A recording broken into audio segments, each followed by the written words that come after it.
I just asked AI the top skills that are needed for my job, and I completely disagree with the responses. I just got to a physical therapy appointment. I'm doing some dry needling, and I have 10 minutes before my appointment.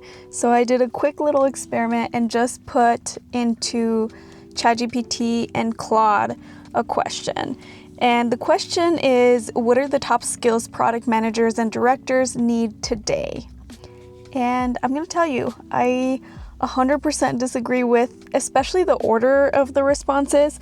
Maybe not surprising to you, but the top skill that both Claude and ChatGPT said was the most important skill, the highest priority out of all the skills for a product manager or a product director, is AI fluency. And I think that's so funny. Well, it's not funny. I think this is why AI fluency is important. So when ChatGPT or Claude outputs something that you don't agree with, you still have the agency to question it and disagree, and have contradictory viewpoints on it. Let me just read you what it said. AI fluency, not just using AI tools, but knowing how to redesign workflows around them, understanding how generative AI works, when AI actually creates value, prompt engineering, AI automation for your work. And the reason I disagree with this, like if you think about people who are, computer scientists, who are deeply involved in understanding AI, the research, I would say a lot of those people would not make great product managers. And so I think this is why we need to actually think through what these tools are outputting, what the output is. So while I agree that AI is an important skill, especially if you are in product, to be able to make things more efficiently, to brainstorm on like business requirements, analyzing customer feedback, creating prototypes. Yes, go vibe code, go do some of these things. Help with your market analysis, research. Yes. So these are all things that I don't disagree with, but AI fluency being the top skill is 100% no. That's a no. So let's start with ChatGPT. Number one is AI fluency. The other skills that it calls out are strategic thinking, business and financial acumen, agreed, customer discovery and research, 100%, and then data literacy, communication and influence is down number 6, technical understanding, prioritization, and then product execution, and lastly, number 10, leadership and coaching. Now let's go over to Claude. So Claude says AI fluency, of course, as the top skill, and then business strategic acumen, so similar to chat, data literacy, stakeholder influence without authority, and then systems thinking, change management, and communication storytelling. So one thing that I noticed right away is that communication storytelling is way down at the bottom. Like it's not even making top 5, it's below top 5. And that's another area where I completely disagree. So I'm going to tell you the top skills that I think make great product managers and great directors of product, which is what I do. I would say top number 1 skill, which I think no one would have contested just a couple years ago, is communication. So you need to be able to communicate because you're communicating with your team, with management. You have to be able to listen to customers and go back and forth with people. You have to be able to lead different teams. Communication is very important. And I group communication with influence. So it's not just about listening and communicating an idea. A lot of people can do that. It's being able to align a team around what is the next priority based on the data that we have. Your role as a product manager is influencing a roadmap, what's going to get built next, not how it's going to get built and the nitty gritty of these product details, but like what are we focused on? And that takes a lot of communication. It also takes alignment. And I'm going to go to my appointment and come back and tell you the other 2 because I'm running late now. Okay, I'm back home from my PT appointment.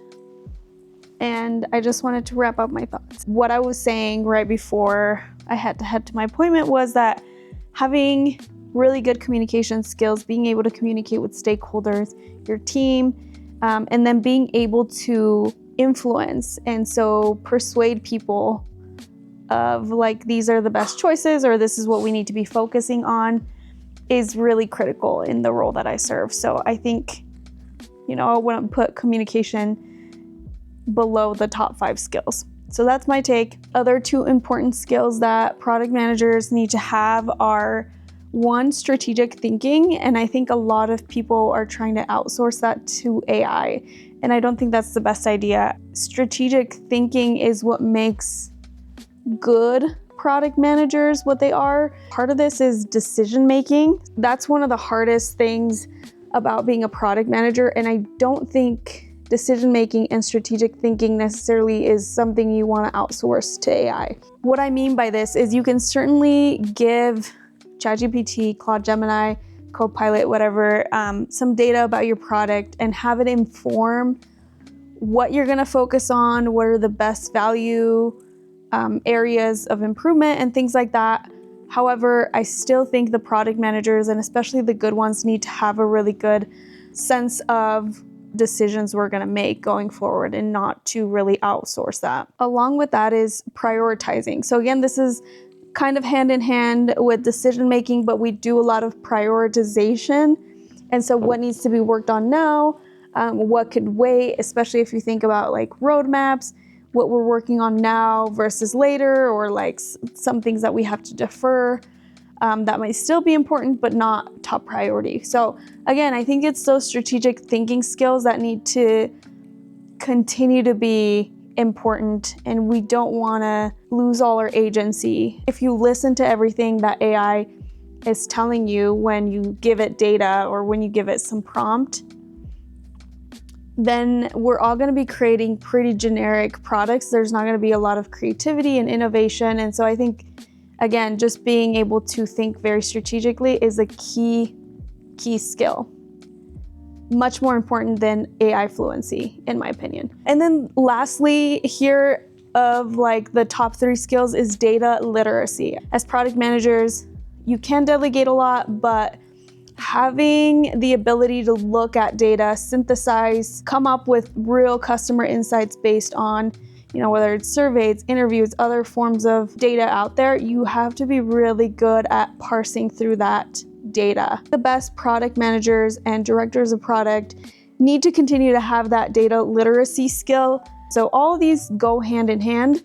But again, these top 3 skills, communication, strategic thinking, and then data literacy are top 3 skills. It's going to differentiate the best people. These skills are necessary across a range of jobs, but in particular within product.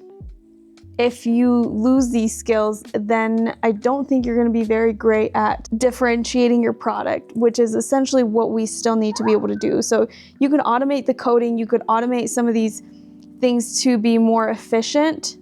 The prototyping, coming up with designs, we've seen that tools like Figma Make and Claude Design, and there's a lot of other tools out there that now enable a lot of people. They're democratizing the design process. So you don't need an expert in design to be able to come up with mock-ups in a few minutes, right?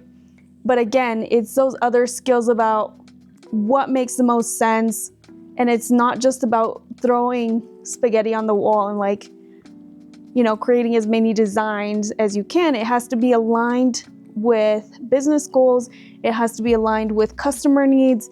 It has to be aligned with the data that you're pulling in. This is why communication, strategic thinking, and data literacy, they're not going away. You need to have those skills way before AI fluency comes in to make yourself a much better product manager. But yeah, that's my rant. I don't think you need to be super technical. I don't think you need to know all the ins and outs of AI. I think it's going to be helpful to really make good product managers more successful if you're able to prompt different tools to get you better and more valuable output and help you measure your success and be able to automate different things. So I know that's one of the things that I'm playing with is how do we leverage AI in our product team.